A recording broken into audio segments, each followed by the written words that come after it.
dia 15, primeira hora, está aqui. E nós vamos então, nós tínhamos um assunto aí, eu estava conversando ali no intervalo, e falando aqui da urna, do voto, da discussão da urna eletrônica, que até hoje está atravessado na garganta do brasileiro, está bem atravessado. Não. O país se dividiu com relação a... Como é que eu vou explicar? Com relação à pureza das nossas urnas eletrônicas. Há uma discussão, o país discute, não tem como impedir isso aí. E tudo isso se deve, sem dúvida alguma, à questão do voto impresso ou não impresso. Eu não sei por que tanto interesse, até hoje eu não consegui entender, tanto interesse, e esse interesse venceu, em não se autenticar o voto, em não se dar um comprovante de voto, comprovante de votação, que o eleitor não ia levar para casa. Não haveria em momento algum, a quebra do sigilo do voto. Como justifica muito bem aqui o nosso desembargador, né? O que se quer implantar, o que se tenta implantar, e é uma opinião dele e tese dele, é o voto impresso. E as pessoas, em geral, como ele diz, pedem auditagem, mas na realidade elas querem é voto impresso, que permite a recontagem. É aqui que está, a palavrinha mágica é essa, é recontagem.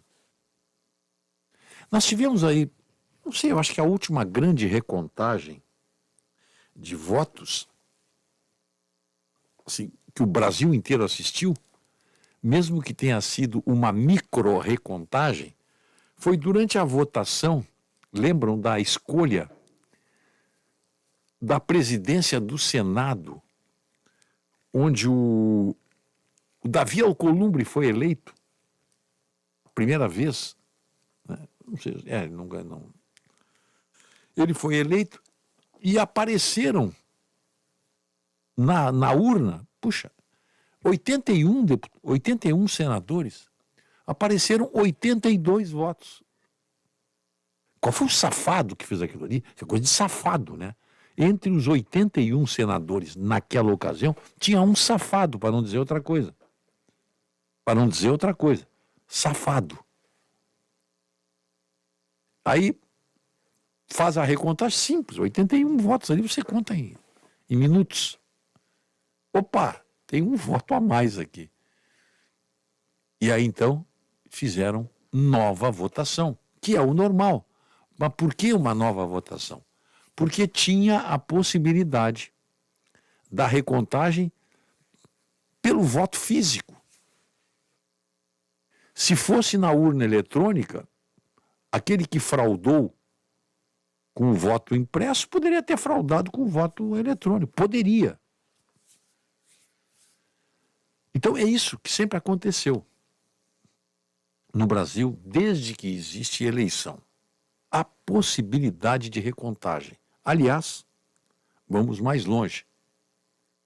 Uma eleição só é livre e democrática no entendimento dos países do primeiro mundo se o voto puder ser recontado. Se recair alguma suspeita sobre alguma urna, e lá no parlamento inglês, na democracia americana, nós tivemos recentemente recontagem de votos, se não me engano, foi em Miami que nós tivemos recontagem de votos, se não me engano. Mas nos Estados Unidos é muito comum ocorrer o pedido de recontagem de voto, porque a recontagem é e será sempre a maior garantia que a democracia pode ter, quando ela está sendo exercida. A possibilidade de se rever a ações dos eleitores. Opa! Eu sempre dou esse exemplo aqui. Pega Porto Alegre, por exemplo, antes da urna eletrônica, um candidato lá na Restinga, a época que a Restinga tinha... Estou pegando a Restinga porque é um eleitorado muito bem situado, muito bem geograficamente situado. Tinha um candidato lá que fazia sempre, eu não sei quantas urnas tem na Restinga, mas ele sempre fazia numa urna tal lá que ele sabia, pô, nessa urna aqui todo mundo é meu. Eu faço, dos 400 eleitores, eu faço 350 votos. Sempre fez nas eleições anteriores. Aí ele aparece com 10 votos, tendo feito a mesma campanha. Opa, eu quero recontagem dessa urna aqui. Não tem problema. Faz a recontagem daquela urna. Por quê? Porque na época se podia fazer isso aí. Você tinha, antes do voto impresso, né? Antes do voto impresso. Você tinha condições de fazer a recontagem. Agora não.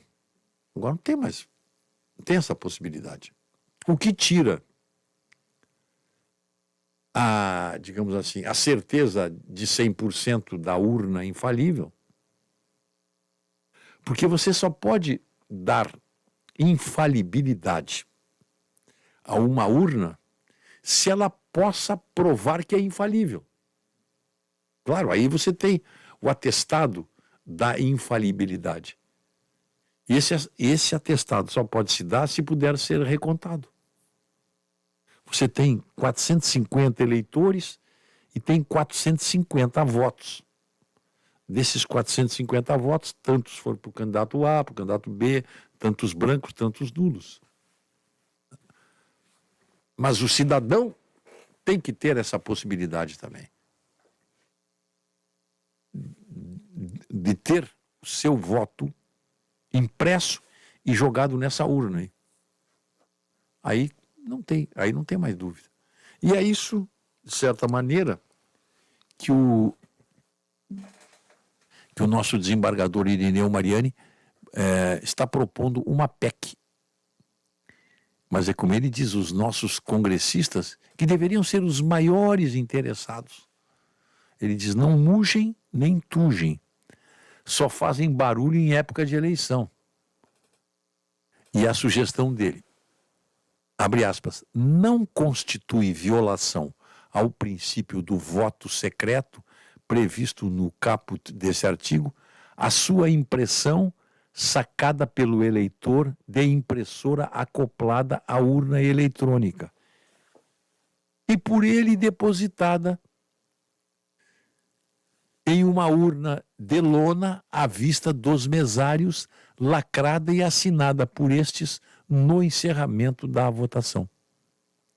Isso subtrai o fundamento da decisão do STF de que a impressão do voto prevista apenas em lei viola o sigilo. Não tem nenhum sigilo violado aí, absolutamente nenhum. Qual é o sigilo violado? O cidadão está ali dentro do seu espaço, tanto que fica longe dos outros, né? Fica numa areazinha isolada ali, só ele entra ali. Aí ele clica os seus candidatos, encerra o voto ali, aperta aquele botãozinho, votação encerrada, e aí ao mesmo tempo que ele clica ali, sai aquele ticket.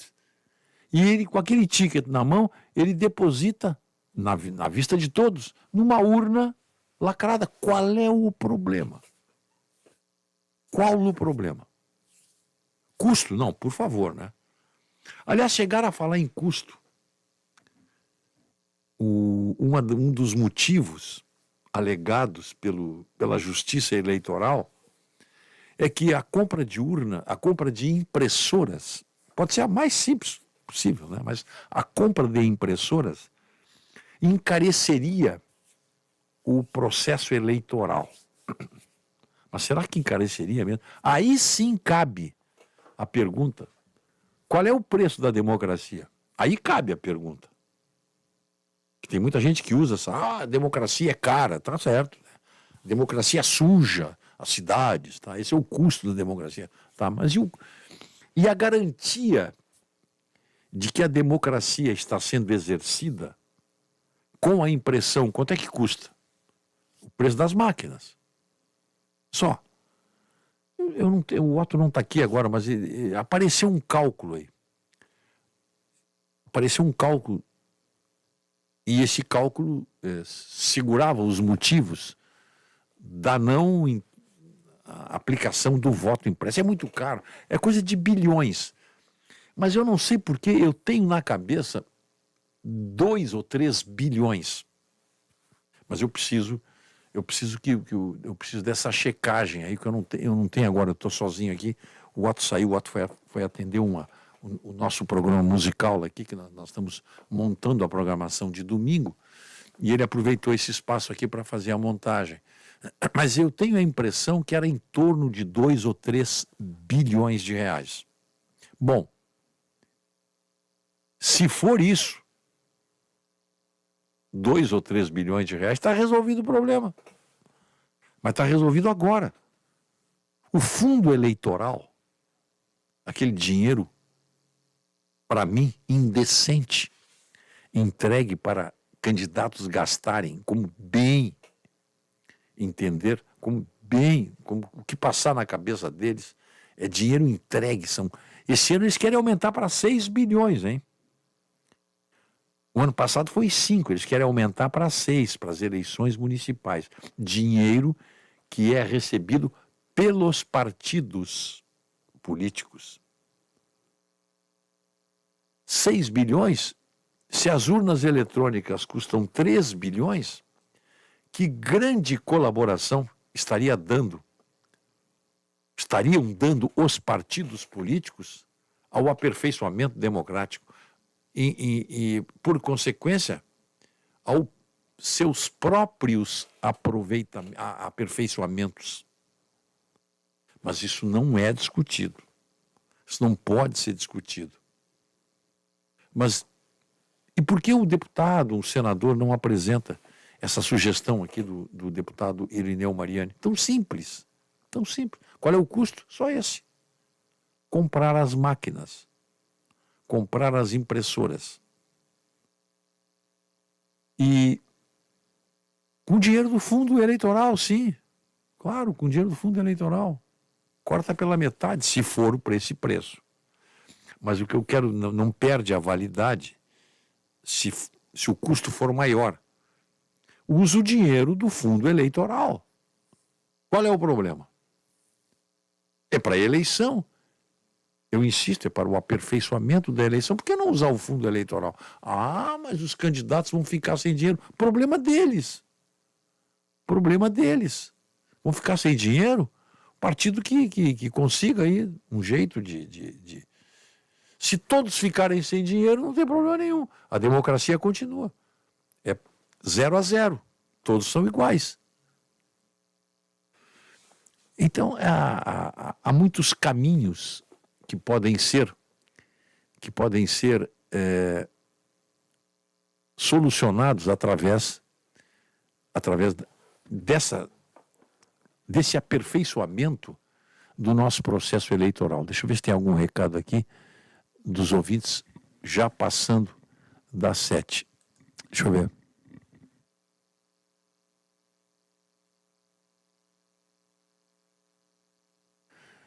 Bom dia, Rogério. Acharam essa entrevista que você fez com o Lula para a Playboy em 1979? Você nunca fez entrevista com o Lula para a revista Playboy? Mário Alberton de Canoa, não sei de onde é que o senhor tirou isso aí. Eu sei que tem uma entrevista do Lula para a revista Playboy, mas eu não sou o autor da entrevista.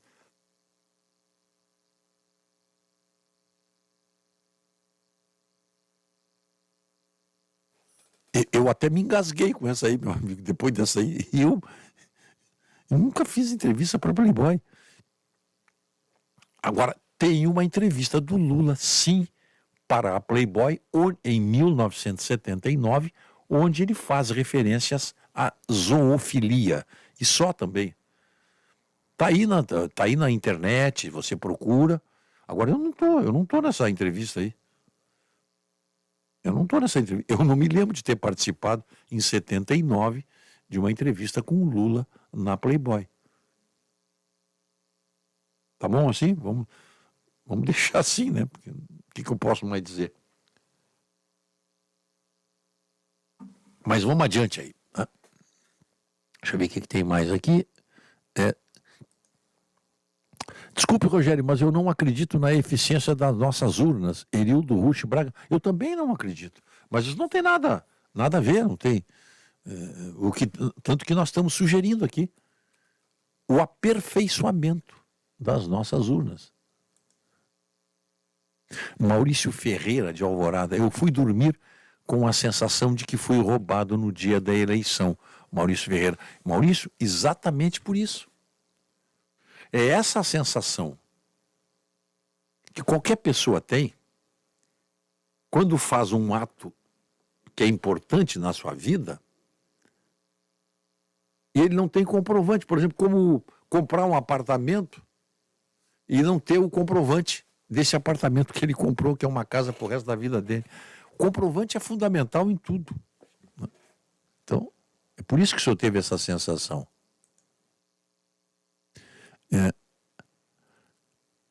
O Fabiano Dias está lá de Orlando, da Flórida. Sabe, Mendels, que eu moro aqui na Flórida faz 2 anos, um lugar cheio de problemas também. Ouvindo essa notícia do STF, eu reforço a minha tese. Ninguém sai do Brasil por medo ou busca de oportunidade. Sai por nojo. Esse é o meu caso. Fabiano Dias, Orlando, Flórida.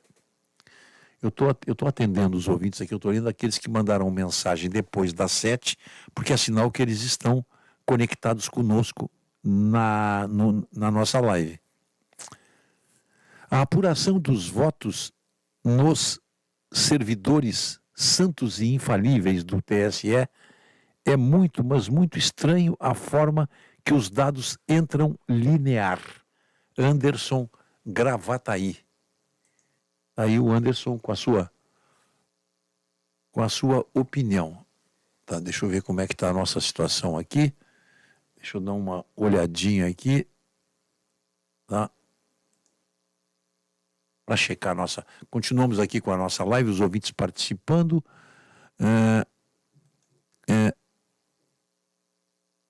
Caro Mendelski, será que os iluminados do STF vão permitir que apareça um outsider brasileiro? Na democracia relativa, onde homens sábios são editores do Brasil, dificilmente permitiriam tamanha aventura. O Bolsonaro não era outsider, ele já estava na política há muitos anos. Fernando Veras, Porto Alegre.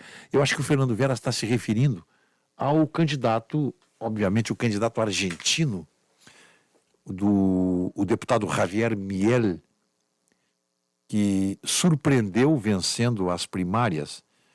Ele é considerado outsider, porque ele tem teses assim,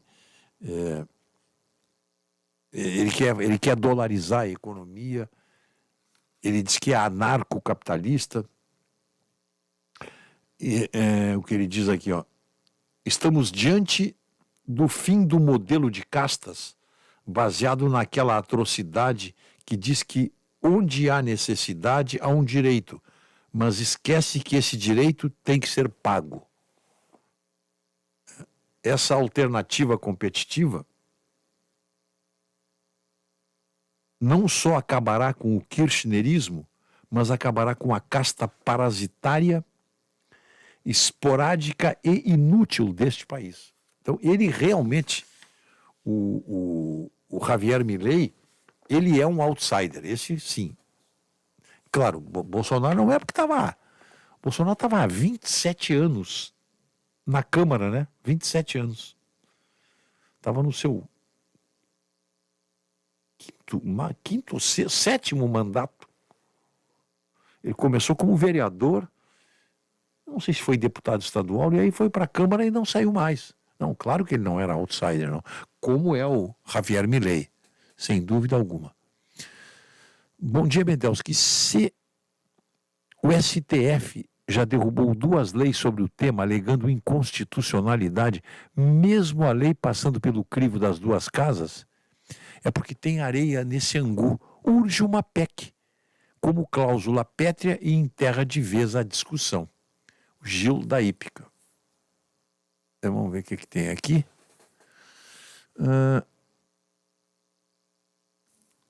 Já está no comércio uma máquina do Banrisul que imprime a nota fiscal e o comprovante do cartão.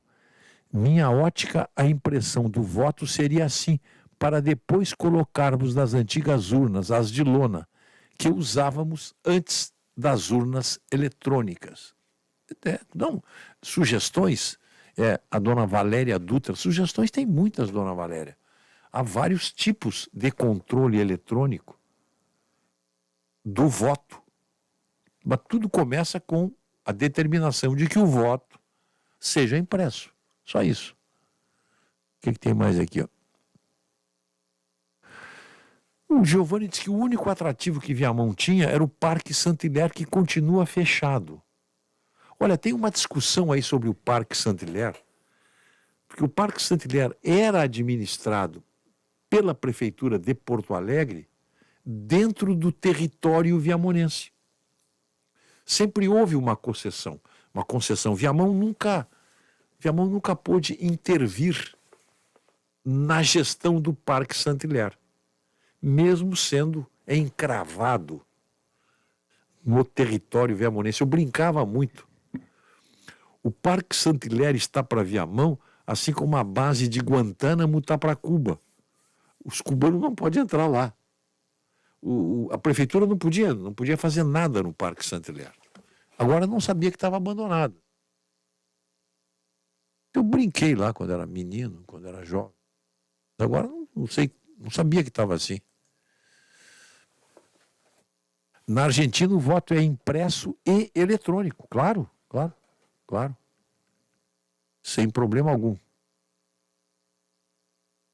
Bom dia. Quem que assinou aqui? Deixa eu ver. A Lore. Urna, respeito, mas não confio. Malori.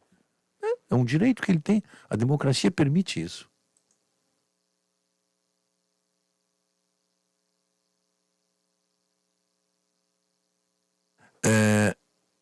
Ricardo Jorge Pérez. O eleitor não pega o comprovante do seu voto impresso, e sim ele visualiza, confere e cai numa agregada ao teclado.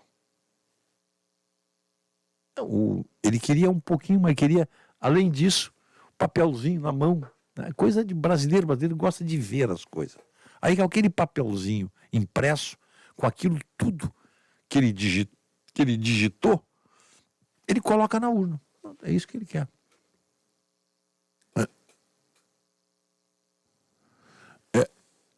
Eu citei aqui, ele está lembrando aqui de novo o Vanderlei Machado. Ó. As urnas eletrônicas utilizadas no Brasil são as mesmas utilizadas nestas republiquetas, Butão e Bangladesh. É tudo B. Butão, Bangladesh e Brasil. 3B.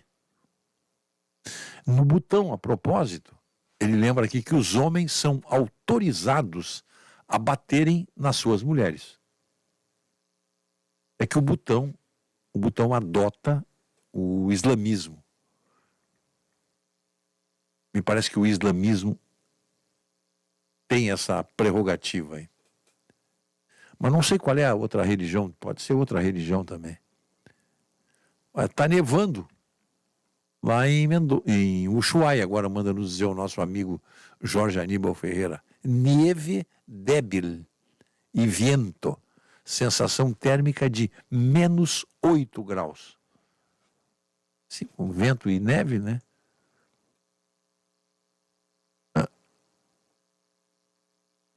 O Arthur Fiala disse, olhando pelo YouTube, já deixei o gostei. Aí, Otto. Viu? Não tá... o Arthur Fiala disse que clicou lá no gostei. Isso aí é bacana. O pessoal tem que acessar o Esporte Band RS, inscreva-se e deixe seu like. É importante para nós. Marco Schmidt, do bairro Restinga, disse que temos certeza de que fomos roubados. É a opinião do Marco Schmidt lá do bairro Restinga.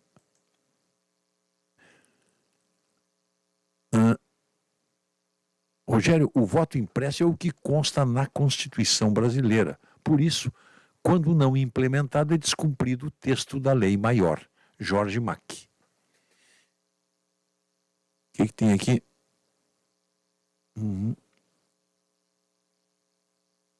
Bukele atua contra o crime. Lula cria o juiz de garantia. Jurandir Ramos, o nosso amigo lá de Augusto Lima, Minas Gerais. Nosso ouvinte, esse é o ouvinte assíduo. Mandelski, uma curiosidade, a sua manta é do Bayern de München? Christian, pois é, dá tempo de mostrar. Eu comprei essa manta aqui por uma razão, porque eu nunca tinha visto uma manta do Internacional com preto.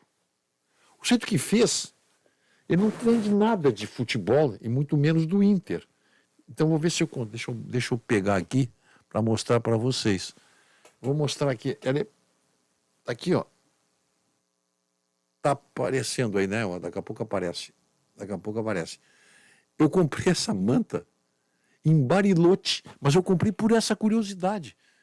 O jeito que fabricou a manta, o fabricante é argentino. Indústria argentina. Lavar com água fria, não usar lavandina. Bom, então tá aí, ó. Ela é internacional. Ela é preto e branco. Quer dizer, preto e vermelho. Eu não sei de onde é que eles tiraram isso aí. Isso aqui podia ser do São Paulo. Né? O São Paulo é tricolor assim. E é parecida com a do Bayern. A do Bayern, eu tenho uma manta do Bayern, mas não é assim. Mas foi a curiosidade. Porque eu duvido que eu vá encontrar outra manta do Internacional com 3 cores. O Internacional não é tricolor por vários motivos, inclusive o mais óbvio dele. Ele não é tricolor, porque o tricolor é por causa disso, porque é uma manta rara, realmente. Eu acho que só eu tenho essa manta aqui. E junto tinha uma manta, eu comprei, junto tinha uma manta do Grêmio. A do Grêmio estava certa. Azul, preto e branco.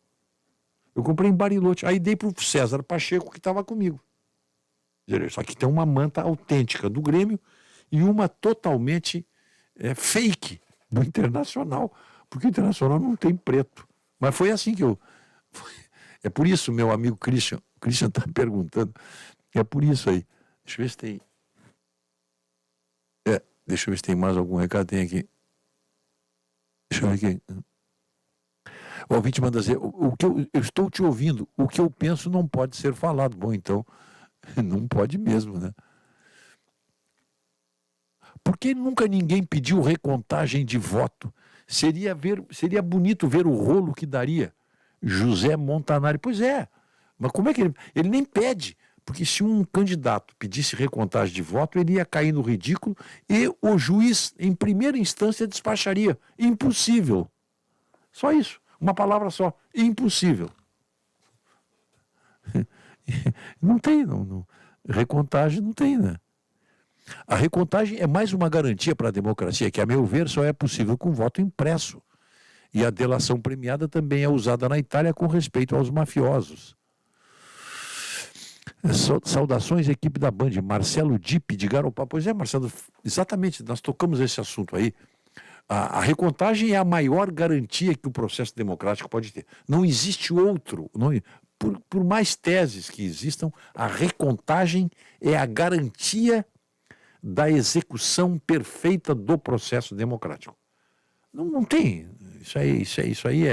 Isso é uma cláusula pétrea numa discussão. Mas ele diz aqui também o seguinte, e a delação premiada, eu falei aqui, a delação premiada é um instituto nobre de uma investigação do Ministério Público ou da polícia, dependendo da forma como atuam essas duas instituições. Mas a delação premiada no Brasil conseguiu ser desmoralizada.